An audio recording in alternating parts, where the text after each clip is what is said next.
The winds are laying down and the seas are calming.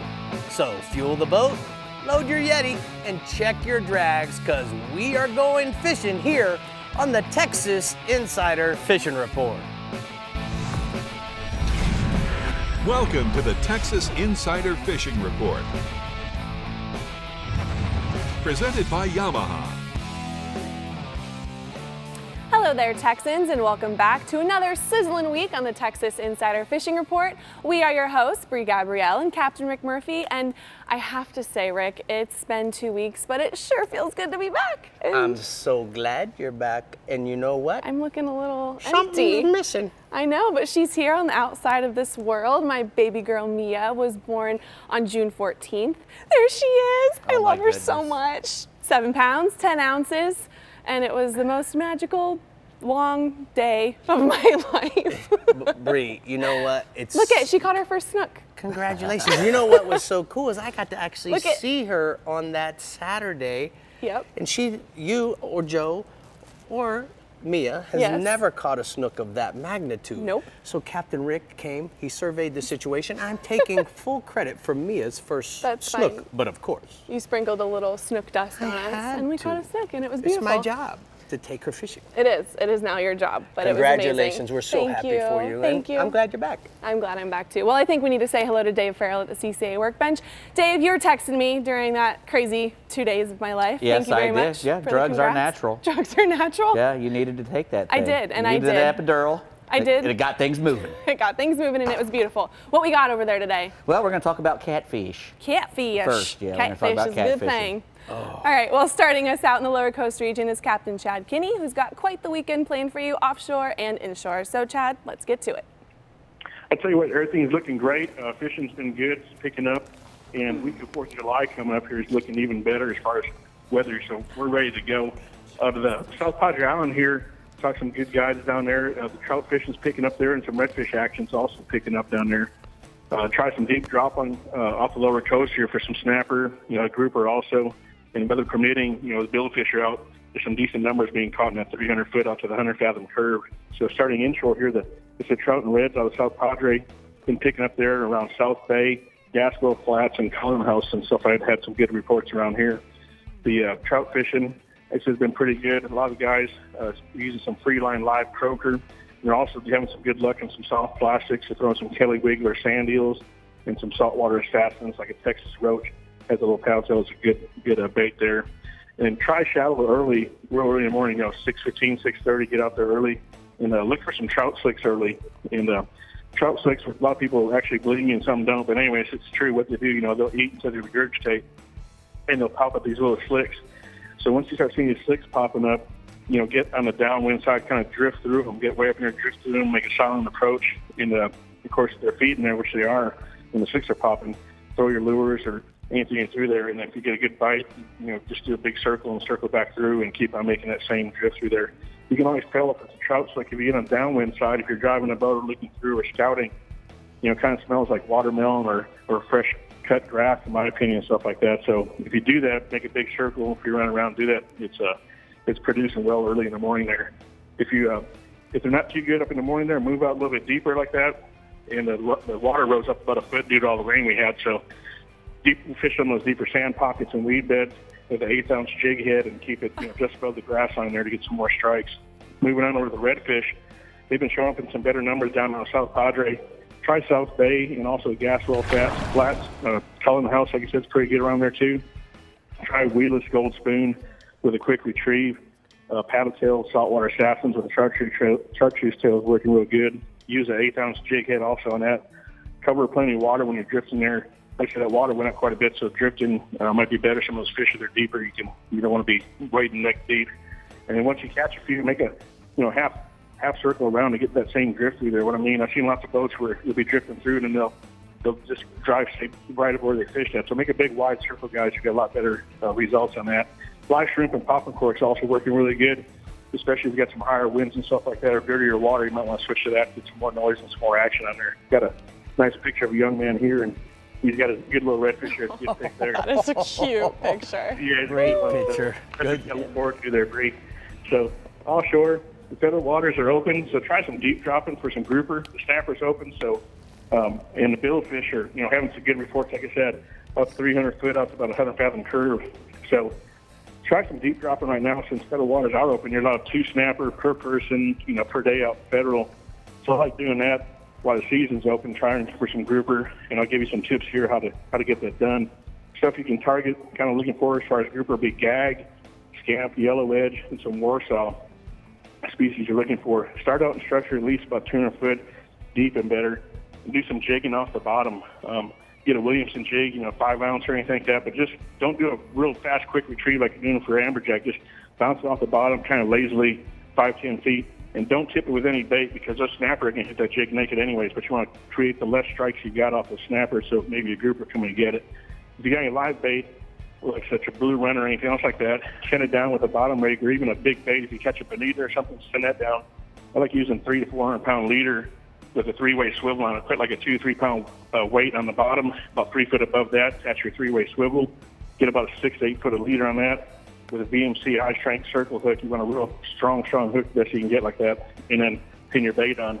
And when a grouper, big grouper like a Warsaw, when he hits, he's going to tap it once and slowly pull. So feed that fish a little like that. They're going to be kind of lazy. Once you get him on the structure, fight him on the way up, and he's going to get, don't quit reeling or anything else like that, because about halfway up, if you're in 300 feet of water, about 150, he's going to kind of pop and start going up. So you got to get on him fast, and he'll float up behind the boat there. I got a picture of a Warsaw grouper. It's not a big one, but it's a nice average size, which you're going to see down here.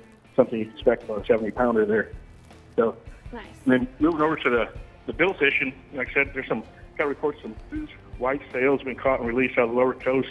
Small hole firemen's been producing some sailfish. Rigged some ballyhoo at chin weight. The rig of the Islander works well also. Some black barb 1656 and the riggers work good. Out deeper at Colt and Oasis Dome, there's been some good whites caught and some blue marlin being caught. So put a full spread up, try some chuggers or some super plungers on your flat lines like that, some mid-range on your riggers. And off the shotgun, I like running a little teaser bird with a large ballyhoo, rigged on an Islander. But got a picture of a sailfish released there with Cody Kilborn here a couple days ago. All right, Chad, thank you so much. Great start for us. We're going to go ahead and take a look at the hot spots from the lower coast region. Chad said inshore, South Padre Island has been good on trout, and the redfish action has picked up as well. Try some deep dropping off of the lower coast for snapper and grouper, and then offshore, weather permitting, the billfish are in 300 feet of water out to the 100 fathom curve. You know how far 100 fathoms is? Tell me. 600 feet. 600 feet. Learn something new every day. There you go. Next up in the Yeti Lower Fresh region is Matt Reed, who's talking about Lake Falcon, Fayette County, Lake Bastrop, and Lake Canyon. So Matt, if you're ready, let's get to fishing. Oh, you think you're ready, Bree? Good to have you back. I'm definitely ready. I'm more than ready. See, pass ready. Let's get after it. Okay. I'm going to start my South Texas report all the way down at Falcon Lake. It's really good down there right now. Summertime, everybody thinks it's real hot down there. I catch most of my biggest fish of the year come during the summer down there. The lake has come up about a foot this week. We had a ton of rain below the lake and just enough above it to give us a little water. The bass are using the main lake rock, ledges, humps, anything that's got big rock on it. You can catch them on a football jig or a crankbait. Football jig color, sour pumpkin. That's kind of a green pumpkin purple. My favorite crankbait color is a blueback chartreuse, and it's called Moon Glow, and the Azuma Z-Boss 20. It's a great crankbait. Those fish are in about 10 to 20 foot of water. The lower end of the lake has been best, so hop from rock pile to rock pile and catch you some big ones. Going to move on back up a little bit to Fayette County, and it's kind of an anomaly for a power plant lake. It's rained quite a bit this week, so the water cooled down, and normally that would be a good thing. But on those power plant lakes, it tends to slow down the fishing somewhat. The offshore schools bust up a little bit. There's still some good schools out on the main lake points and humps. They're scattered, so you don't catch as many as you did, but get you a Carolina rig soft plastic, big crankbait, and you can catch you some. You'll just have to move more than you normally would to catch a few here and a few there. There's also fish concentrated in the discharge there at the power plant. There's a lot of rock there. So you concentrate on that rock, and you're able to catch you quite a few good fish. And just the opposite, like Somerville, it has benefited from the rain. Main lake ledges have been best. There's brush piles on most of those. Concentrate on those brush piles and that 15 to 20 foot of water. A big shaky head with a trick worm or a bigger worm on it has done a real good job. Also, 6XD crankbaits are catching your bigger fish. Moving on up toward the Austin area, Lake Bastrop has come to life with schoolies. They get stronger and stronger during the summer. The warmer it gets, the more schooling activity you'll get. You can catch a ton of those fish right now throwing small topwater baits and small swim baits around the main lake out in front of the dam. Reason you want something real little, they're schooling on little bait fish now, and you're trying to match that hatch. There's also a good bite there shallow around the heavy eelgrass on a wake bait or a frog. And it's always fun to see those fish come up and bust the bait on top. It's quite exciting. Later in the day, sometimes the schooling does slow down. You can catch some out on the main lake on a football jig or a shaky head, a green pumpkin, or watermelon. That would be the way to attack those fish later in the day. Canyon Lake, on south of the Austin area, down towards San Antonio, has been kicking out some really good fish early in the mornings. You get you a combination. You get largemouth and smallmouth. There's not a lot of smallmouth in the state of Texas, but that's one of the lakes that has them. You can catch one, up to occasional 4 or 5 pounder there. The top water bait, such as a spook, is doing a real good job around rock points and that type of stuff early in the morning. Been a little tough there on up in the day. It's a gin clear lake, so in the summer when it clears up and the sun comes out, a lot of times it gets a little tough. But the morning bite's been great lately. Tell us about this photo, Matt. Oh, that's yours truly there with an old Falcon Special. I love to catch those big fish, and I really love it when the customers catch it. All right, man. Well, tell me about your second species, white bass. What do you got? Oh, I got the white bass at Lake Somerville. They've been steady as always. The lower end of the lake right now, they're out on the deep points in 15 to 30 foot. You've also got some big hybrids mixed in with those white bass, so you can get you a bonus great big, hybrid striper. Get you a 1 ounce slab spoon. That's a great way to fish for those fish. But you need to find them if they're not surface schooling. Use your low ranch electronics, idle around, find the schools of bait, and you can see those big schools of white, and you can load the boat up in a hurry. All right, bud. Thank you so much. Batting second floors tonight, we're going to go ahead and take a look at the hot spots from the lower fresh region. Largemouth bass on Falcon Lake are biting crankbaits and football jigs on rock humps and ledges in 10 to 20 feet of water. The lower end of the lake has been better lately. All right, the Middle Coast region is coming up here on the Texas Insider Fishing Report, but first we're casting to the CCA workbench. It's a little stinky over there than normal, don't you think, Rick? Yeah, but I get to play with bells. You wouldn't be playing with bells. Rings on my fingers and bells on my toes. Cats and a booger like in my bells. nose. Ho, ho. Cats like bells and catfish like bells. We'll be back with bells. And The whistles. Texas Insider Fishing Report is brought to you by Yamaha. Reliability starts here. The American Fishing Tackle Company. Any fish, any water. Since 1958. Guy Harvey, marine wildlife artist and conservationist. And CCA Texas, a leader in marine conservation. Yamaha's 4.2-liter V6 offshore 4-strokes. For those that like their V6 lighter, faster, and stronger. Setting new standards for power, efficiency, speed, and lightweight. Built for the rigors of offshore boating. Packed with Yamaha's legendary reliability. And now Yamaha's 4.2-liter V6 4-strokes offer a choice between digital or mechanical controls to match your rigging preference. Yamaha.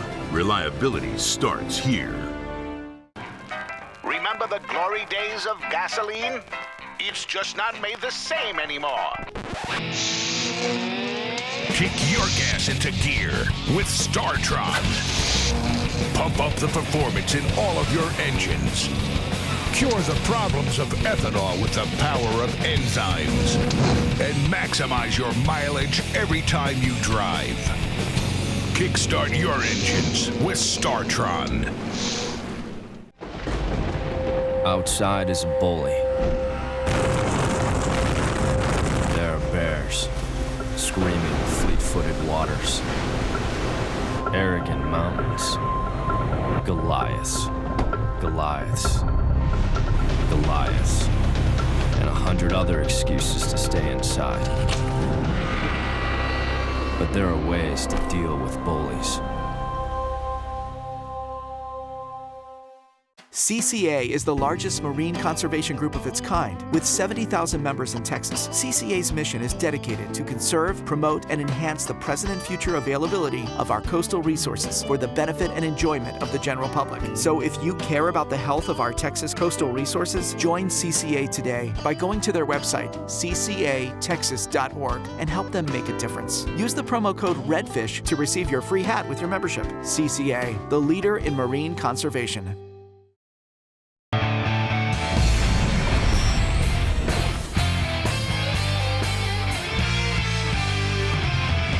We're here at the CCA workbench, and Yes, I sir. want to tell you guys it smells like beef jerky over here. That'd How be did good, that- actually. I like beef jerky. Ain't nothing over here that smells like beef jerky. What is all this mess? Well, we do got quite a mess. We're talking about catching catfish, and there's three kinds of catfish in Texas that we're mainly targeting: blues, channels, and flatheads. And mainly it's just blues and channels. Flatheads just usually a bycatch. But the blue catfish is a very athletic catfish. He's eats a lot of fish instead of just stuff on the bottom. All the catfish will, but the blue catfish is very, very athletic. He likes to go and attack those shad. Do you think that's because he lives in the current? Well, I just think it's because he's a different animal. He's different than the other ones. And there's a lot of different catfish in the world, and a lot of them act different. And that's one of the big misconceptions about catfish is that they only eat on the bottom.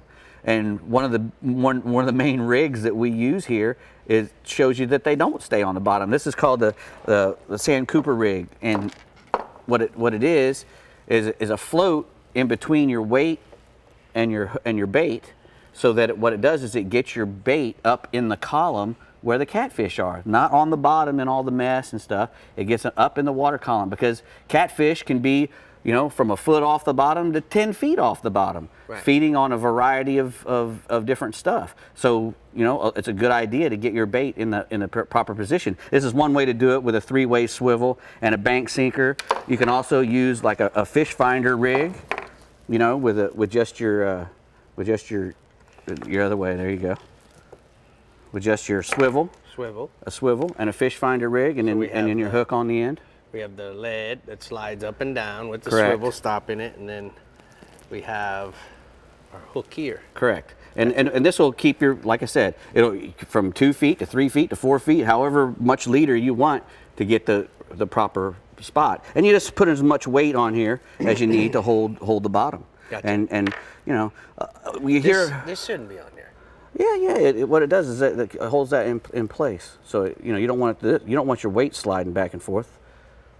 So that holds your weight right there. And what it does is it floats your bait up off the bottom. Now I'm following you. Yes, it floats your bait. I don't know if you could see, but my eyes were. I know. I felt like some that snake in the Jungle exactly. Book, man. I wasn't catching exactly. it. That's I wasn't picking up what you because were. the catfish isn't on the bottom all the time, and especially in a river or something, they'll hang up current and get up above the bottom. And this is how you get your bait up above the bottom into where the catfish are. And you hear a lot of the fellas talking earlier about range cubes and whatnot, about baiting a catfish hole. Well, you can bait, these are the range cubes that they were talking about, and you can go and buy those. They come in 50-pound bags, and you can buy them at the feed and seed store, $6, $8, $12 if you live in town.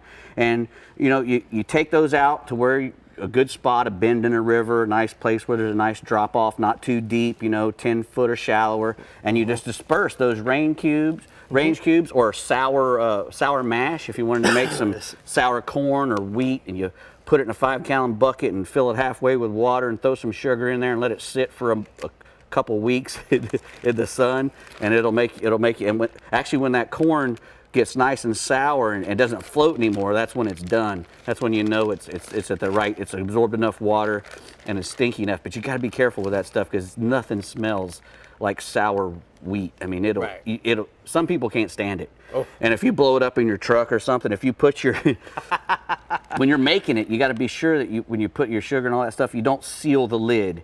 You just leave the lid on loose to let the air, let it bubble. And because it ferments, right? It ferments is what it does. You're fermenting that mash, and if you leave the lid off, then it can get maggots in it, which you don't want that either. So, Thanks for sharing, Dave. Exactly.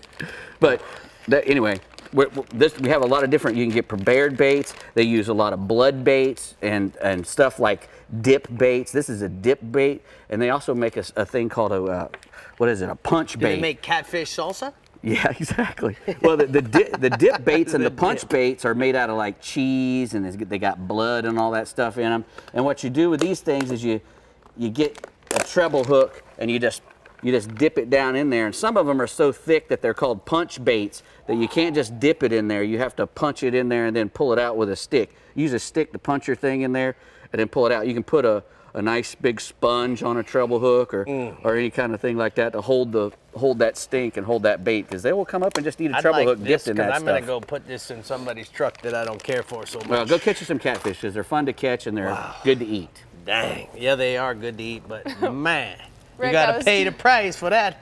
Rick, it's not as bad as that corn. Don't you dare be doing anything funny with that dip bait. No. You've done some pretty bad pranks to me with smelly things. All right, the Middle Coast region has got your weekend all planned out, whether it's inshore or offshore. So listen up to Captain Bink Grimes. Go for it, Bink. Hey, last week we got a lot of rain. We saw tides as high as 2 to 3 feet above normal, and we got 8 to 12 inches of rain here along the Middle Coast, and it really cooled down the water and kind of rejuvenated things. And since then, the tides have kind of receded a bit, and water levels are back to normal, and so we're kind of back to normal.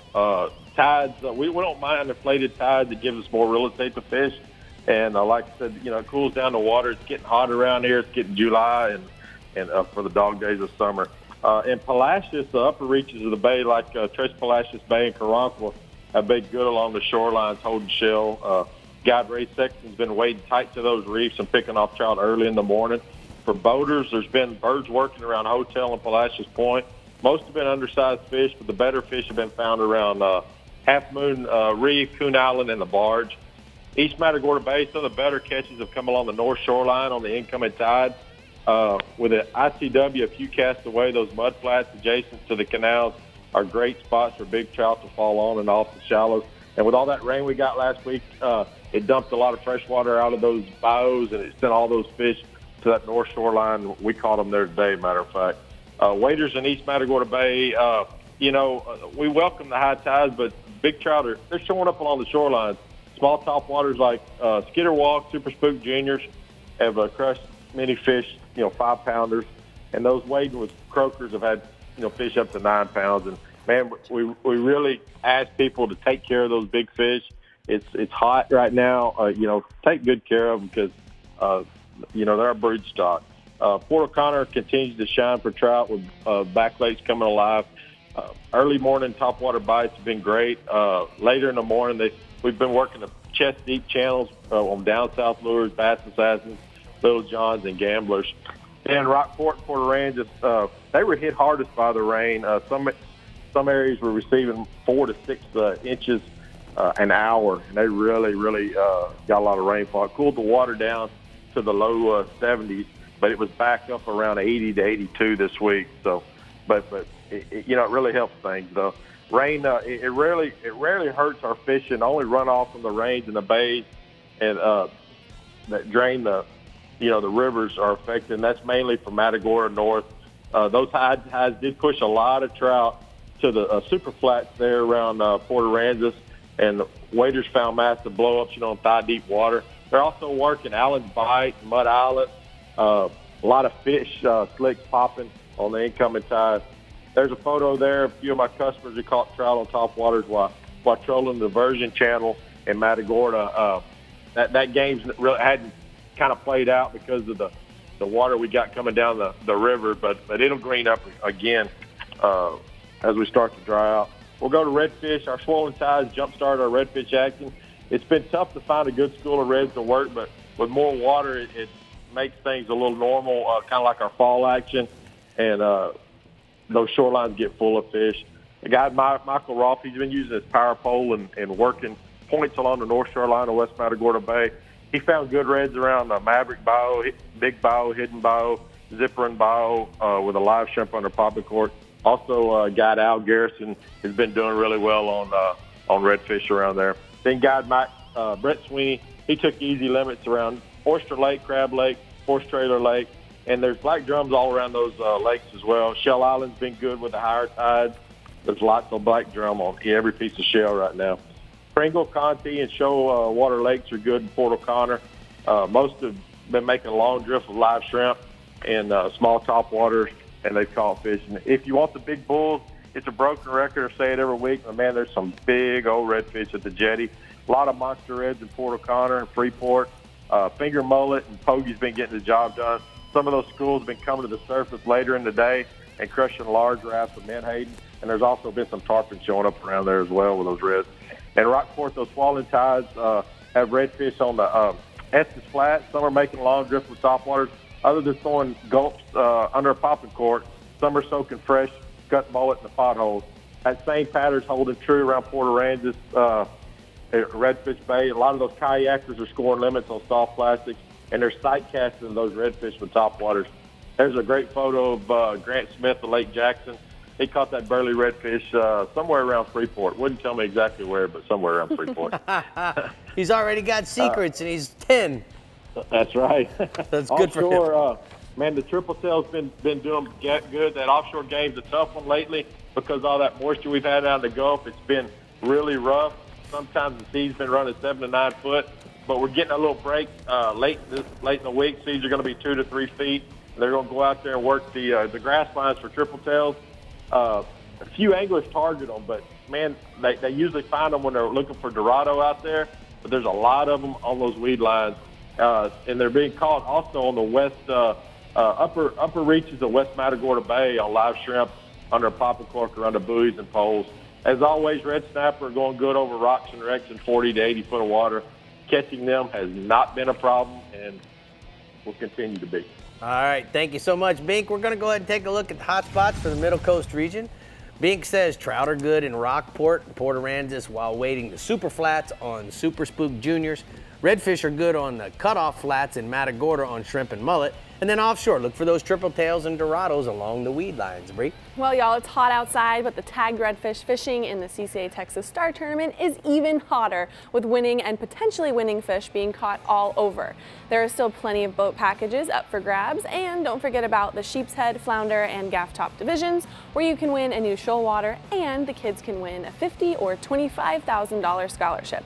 So get registered online or at Academy and get out until September 3rd. You don't want to be one of those people that catch a redfish and You're not registered, because that's happened, right? That's right. All right, CCA, the leader in marine conservation and habitat restoration. The middle and upper fresh regions are next up on the Texas Insider Fishing Report, so stay tuned. And remember, for all things fishing, visit our website, like us on Facebook, follow us on Twitter, and view and tag us on Instagram. We'll be right back. The Texas Insider Fishing Report is brought to you by Contender Boats, always in the game. Bass Assassin and Saltwater Assassin, the best lures, period. CCA Star, fishing fun for giant prizes and scholarships. And Costa Sunglasses, see what's out there. Master your most challenging offshore experience with confidence and ease with Yamaha Helmmaster. Precise, intuitive control on the open seas. Unrivaled ease for maneuvering and docking in port. And now SetPoint adds 3 new dimensions to boat control. Maintain boat position with fish point, or a position and heading with stay point, or a heading while you drift with drift point. Yamaha Helmmaster, now with SetPoint. Complete digital control for today's larger offshore boats.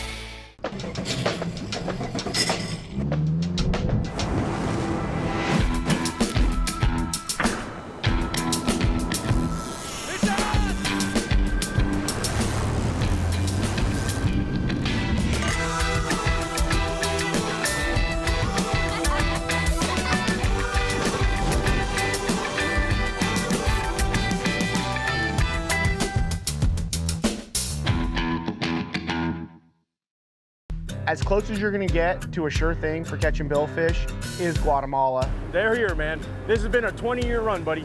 These things haven't left. There's no cycle. When it comes to sail fishing, this is the real deal.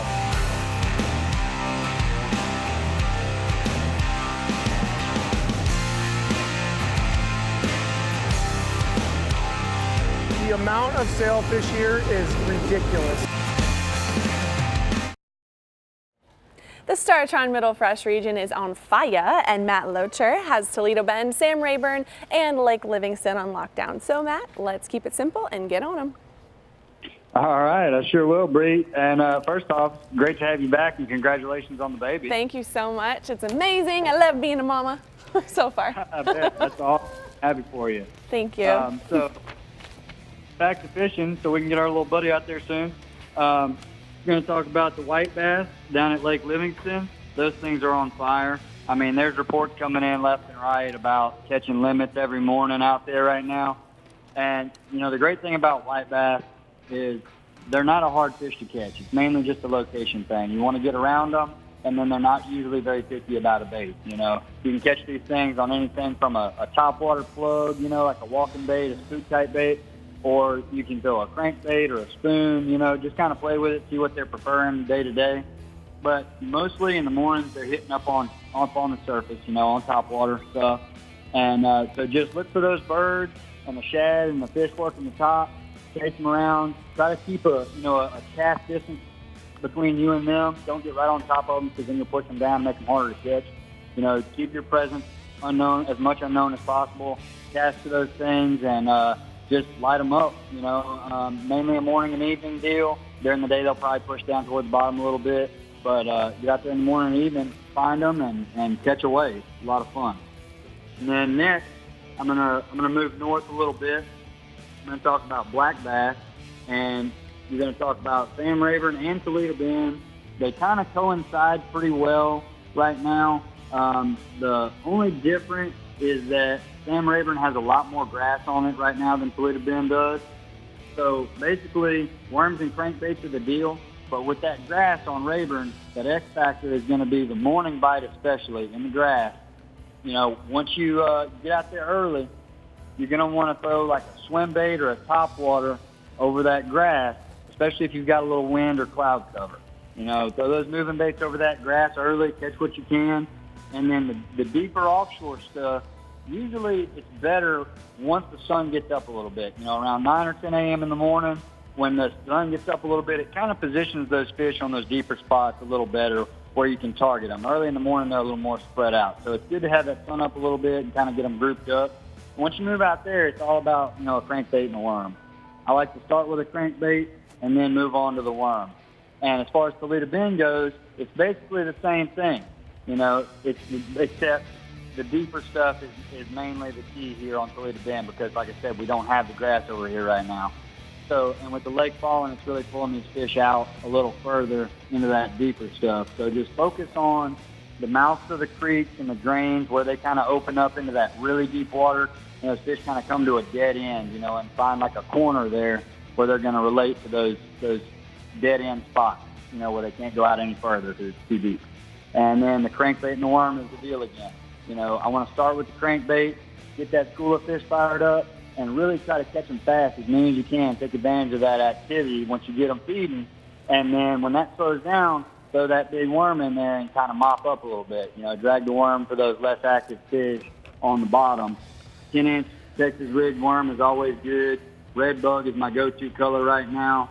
And about 1/4 or 3/8 ounce weight. And like I said, just drag that through there after the crankbait and then move on to the next spot. And then swapping over from that into crappie fishing on Toledo Bend, it's still pretty good. They've slowed down a little bit as far as the numbers go, but the size has really made up for it. You know, we're still catching decent numbers, 40, maybe 70 fish a day, but like I said, the size makes up for the numbers. You know, the good thing about when you're not getting those 100 fish days, those bigger fish are kind of easier to pick off around this deeper timber and these bridge pilings, because you can sit back away from them and you can throw a jig. Or the minnow's always still good, but you know, the cool thing about catching these bigger fish is once you have a school of them located, you can back off a little bit away from them and cast that jig out there and just kind of let it pendulum them down over the top of them. And it'll trigger those bigger fish to react to that jig. And you're going to want to look a little deeper this time of year. Some of the shallower spots have kind of slowed down on us. You know, it's gotten really hot and the water level's falling, so it's pulling those fish out further. So target that 24 to 30-foot depth and go down a little deeper in the water column with your bait, more like 10 to 20 foot instead of that 8 to 15 where we've been catching them. You know, like I said, live minnows or jigs both work, but I really like that jig right now for catching those bigger crappie. It's a lot of fun. And you don't have to use anything special, really. They're not usually that picky, but the most consistent for me lately has been a 16-ounce jig head, and I like it just plain colored, just plain lead colored, no chartreuse or pink or anything like that, because our water's pretty clear right now, so just that silver color is good. And then I like a little power bait minnow on there, and the smelt color looks just like those minnows that they eat, and it works out great. So Tell me about the photo here, Matt. You guys. Yep, quick photo there of some crappie. Not a pretty photo, but it shows you kind of the size of those things that we're catching right now. You know, they're big slabs in that 60-quart cooler. You can see most of them in there are all really good size. So that's the great thing about it. Okay, bud, thank you so much. We're going to go ahead and take a look at the hot spots from the Middle Fresh region. He says white bass are hot on crankbaits at Livingston. The crappie are good on minnows and jigs at Toledo Bend. And black bass are eating worms and crankbaits at Sam Rayburn and Toledo Bend. Just a decent 40 to 70 fish. It's No like- big deal. yeah, it's like- It's a decent day. Like ordering a sweet roll. Right? In the Upper Fresh region, it sounds like Lake Fork is where it's at. So we have your guide, Johnny Geis, with the goods. Johnny, let's hear it. Hey, hello, Rick and Bree. How you doing, buddy? Well, this week I'm going to report on the Sleeper Lake. It's a very north part of my region, about 45 miles northeast of Amarillo. The Meredith Reservoir, it's endured a long drought, several golden algae blooms. And just a few years ago, it even looked like it lost about all its game fish. Well, then the rains came, the Texas Parks and Wildlife aggressively restocked the lake, and now the fishing's coming back great. Texas Parks and Wildlife stocked over 7 million walleye. A lot of people didn't even know we had walleye in Texas, but they're in this lake. Around 100,000 smallmouth too, and they've been stocked in the last 3 years. So it now has the best walleye fish in the state of Texas, and these tasty game fish are flourishing in that newly flooded lake bed as the waters come back up. The limit on the walleye up there is 5 fish a person, only 2 of which can be under 16 inches, so they're trying to let them grow up and be better size fish. The recent stockings have greatly increased the fishing success. Anglers are now catching a lot of 2 and 3 pound walleyes. The best months for walleye fishing are April, May, and June, but these toothy critters, they love to feed at night, so I expect night fishing will be good here in July and August too.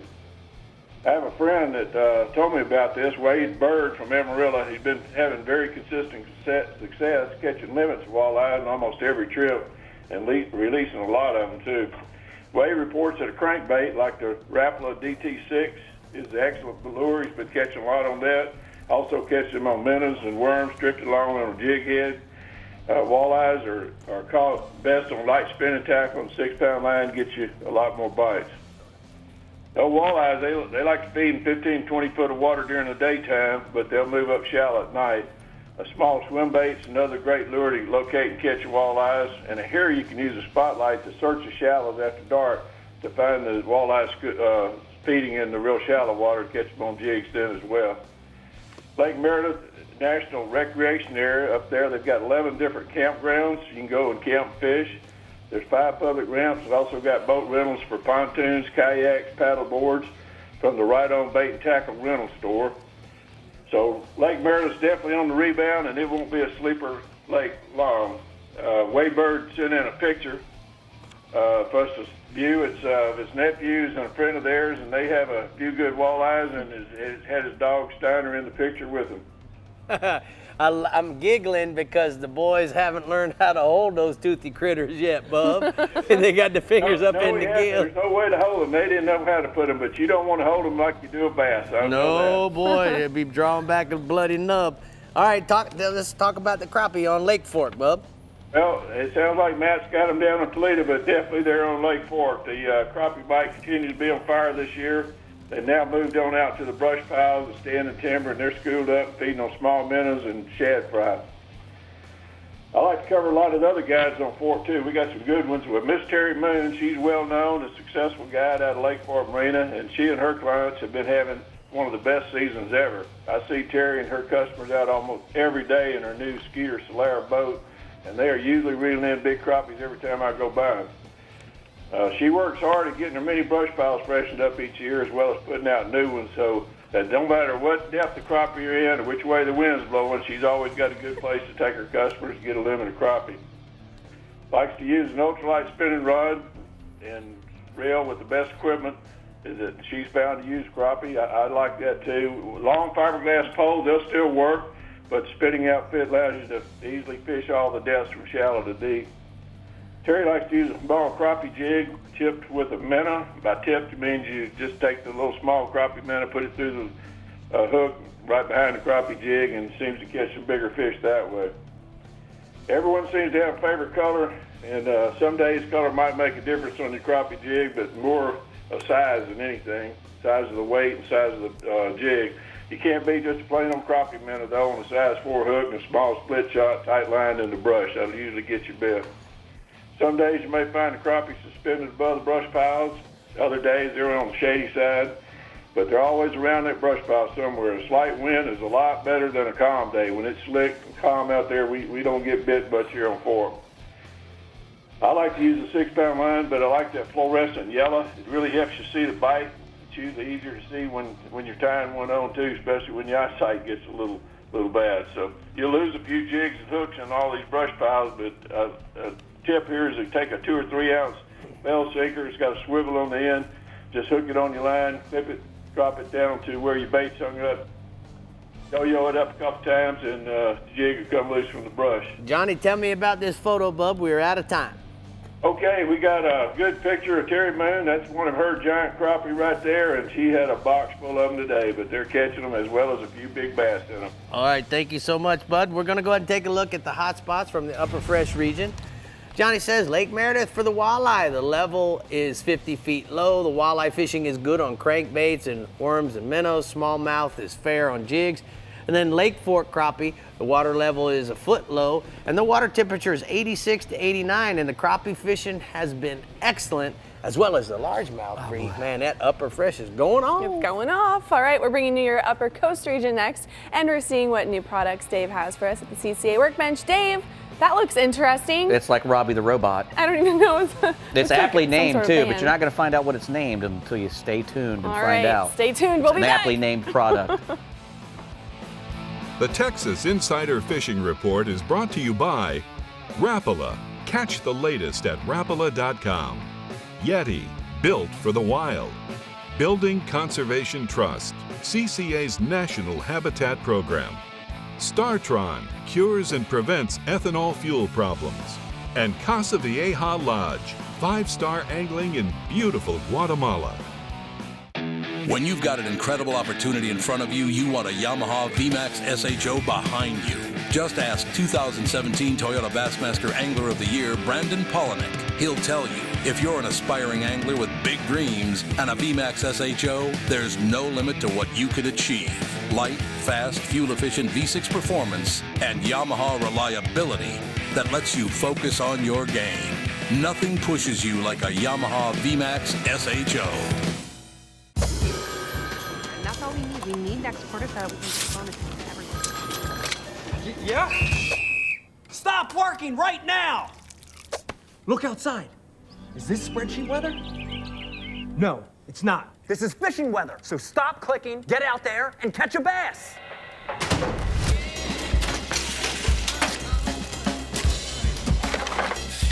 Stop what you're doing and start fishing Rapala Ripstop. Thanks for tuning in to the Texas Insider Fishing Report. Be sure to like us on Facebook and follow us on Twitter and Instagram to keep up with our captains, contests, and appearances. You never have to miss a show. You can find full episodes as well as special segments right on our homepage. Just head to TexasInsiderFishingReport.com for everything you need to know to stay hooked up.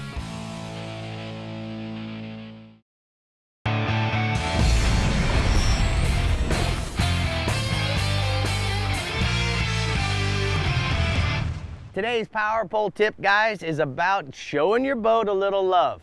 Now, trailering your boat certainly can be really tough on the boat. It's vibrating, the roads are always seem to be under construction, and it vibrates the heck out of the boat. So take a screwdriver and tighten up all the hatches and all the screws on your console, and that will go a long way. Well, the same thing applies for your Yamaha as well as your power pole. Now, some of the key places that you want to focus in on using a 1/2 inch open end socket as well as a ratchet, we want to make sure we tighten up any of these brass parts. They have a nylon washer and lock nuts. Any place where these bolt, we want to make sure we tighten up all of these, checking them from time to time. Quite often when I'm running across the bay and I look back at my power pole, what I'm looking for is to see if there's any sway in the power pole when it's in the up position. If there is, it might be time to do a little tightening, a little love, a little maintenance. The other thing that you can do if you're using a transom bracket is use a 9/16 socket. The transom brackets have been made so that you can actually tilt the power poles in order to compensate for the angle of the transom. So keep that in mind. These are some things that'll actually make your power pole last a lot longer, and you won't have to replace these bushings. And that's today's power pole tip.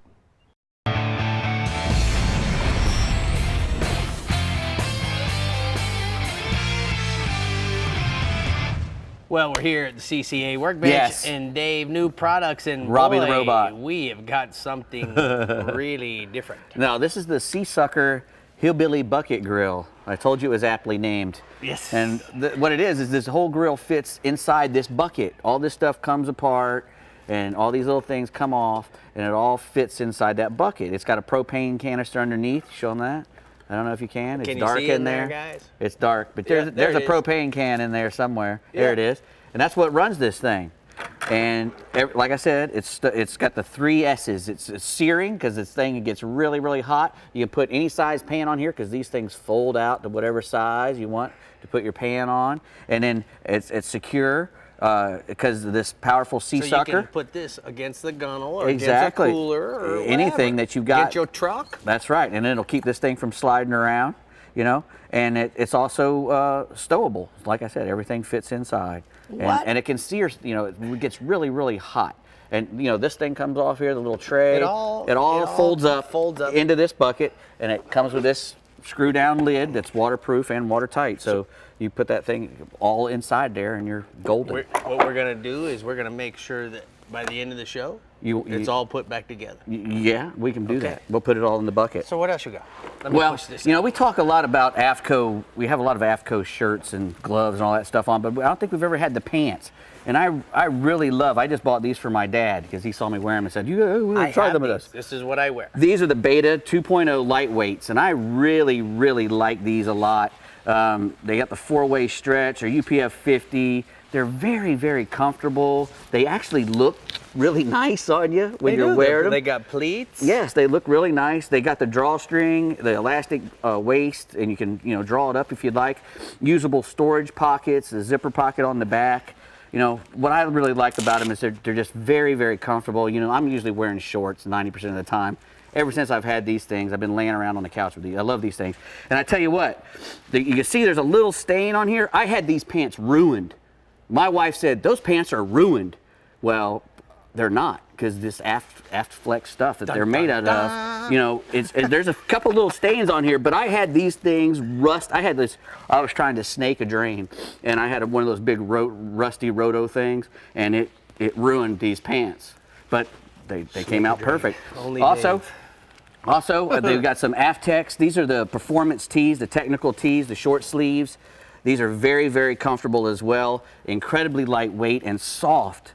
You know, these are very soft. They also have the Aft Cool, the moisture wicking, the 4-way stretch. I like these because they got they got the Marlin dorsal on there. That's my favorite. Of course it is. Really, really, really nice shirts there. And I like the short sleeve. They're UPF 30, 4-way stretch. Really, really nice. Real quick before we go, we got the Bang. These are pure crawl and the garlic. Actually, these are attractants. They come in several more flavors. They come with pure shrimp. crawl, garlic, well, the salt as well. The combo, the shad, the pure anise. Menhaden. Right, but these are, you spray this on your baits and or your soft baits, anything you want to put it on, and it'll stay on there. It'll make a fish hold on longer, and it'll trigger a strike. Really good stuff. It's made from, the actual crawfish or shad or whatever you're using, so. Mother Nature, did you just spray some in his face? Smoked the cameraman. Good baby. on him. All right, speaking of smoke, we got one more region to go. We flew through this one. Let's see what the Upper Coast region is bringing us this weekend with Captain Caleb Hart. Tell us what's button over there, Caleb. Hey, let's do it. Well, hey, I hadn't fished this week. I've been, helping my dad recover from his heart surgery, and everything's going good. So appreciate the thoughts and concerns. But I got some good buddies who gave me some good intel. So let's jump into it. And inshore, we're talking about trout. Captain Steve Hillman of Hillman's Guide Service in the Galveston Bay Complex says that the fishing has been challenging with the 20-knot winds that we've had. But Steve says he's looking forward to the calmer forecast coming this week and the approaching full moon. Those fish should become more active with the strengthening of the tide on the front side of the full moon. And, with all the rain that we had this week, the water temperature dropped to the lower 80s, and that helped the bite some. With the wind factor, he says that we're all limited to only a handful of spots in the Galveston Bay area that have oyster shell relatively close to the shoreline and about 3 to 6 foot of water. So that's where we got to go. But once that wind does calm down, we'll be able to spread out and fish mid-bay oyster shell in 7 to 11 feet of water, allowing us to reach to new schools of fish. And Steve says that most of his success right now has been on ledges or drop-offs of these reefs, and he's throwing bass assassins, sea shads, and mirror lure little johns on an 8-ounce head. He's also throwing barbaletta elite twitch baits for fish that's spinning close to the surface.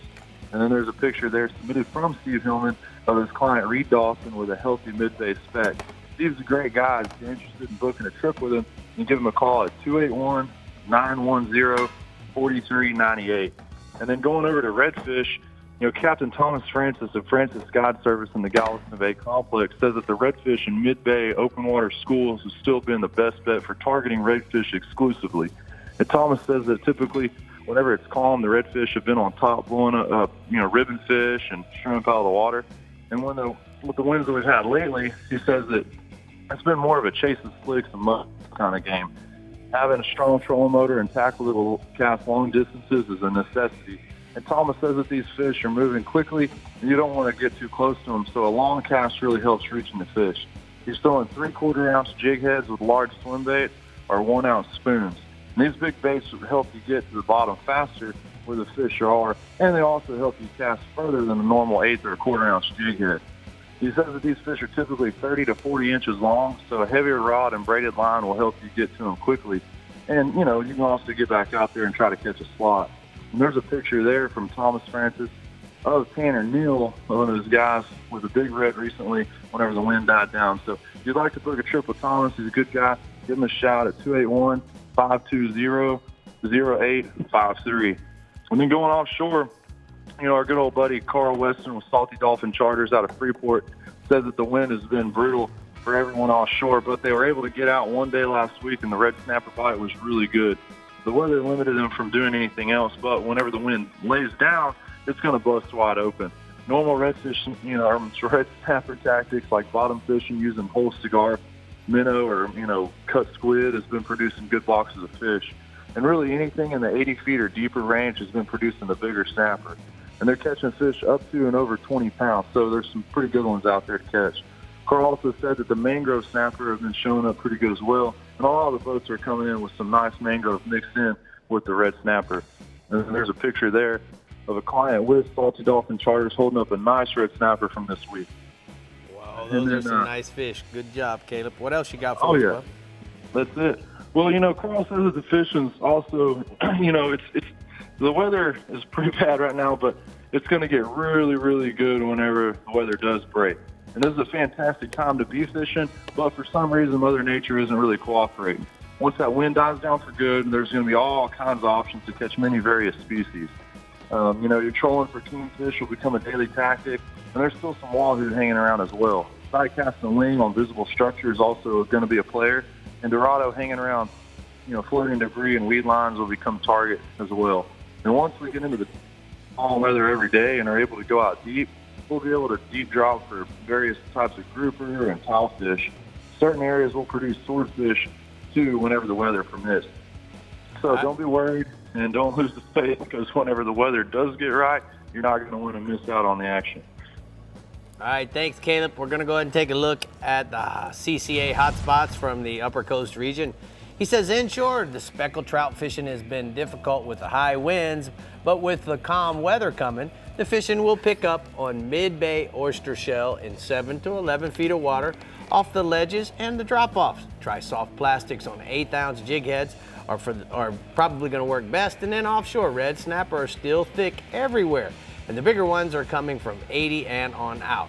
The bottom fishing using cut squid, whole cigar minnows will get you bit, and fish up to 20 pounds have been being caught, Brie. Those are some big snappers. That was a lot of reading for you. have to say it like snapper. Snapper. Snapper. Snapper. Well, there you have it, guys. I believe we've done all 6 regions with all of our amazing 6 guides and captains, and we just had a great show. And I feel really good being back. And all that stuff went back in the bucket. Look at did, the bucket. just like we promised. That was all that It's noise an you actual heard. bucket. That's right. That was Dave. Good job, All right, Dave. guys. Well, Good thanks for show tonight, tuning guys. in, and Thanks we for will watching. see you next